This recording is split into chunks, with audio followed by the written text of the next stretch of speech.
Baka naranasan na to. Yung face na hindi ka naman malayo sa Diyos, pero hindi ka na rin lumalapit.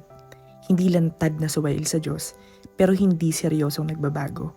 And in Romans chapter 2 verses 1 to 11, sinasabi nga dito na hinuhusgahan o hinahatulan natin ang mga gumagawa ng mga bagay na ginagawa rin naman natin. Problema nga yan. Kung pupunta tayo sa Romans chapter 2 verse 4, makikita natin dito yung 3 attributes of God. Napakabait, matiisin at mapagpasensya.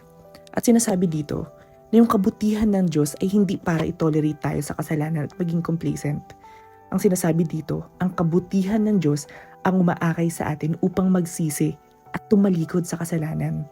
Yung pagtitiis at pagpapasensya sa atin ng Diyos ay hindi para manatili, kundi para bumalik. Hindi mahalaga kung anong estado mo sa buhay o anong posisyon because God shows no partiality. Walang kinikilingan ng Diyos. And for us believers, our identity is not better than others. Our identity is repentant people sustained by grace. Our identity is in Christ. Hindi tayo ligtas dahil maayos tayo. Ligtas tayo dahil mabuti ang Diyos.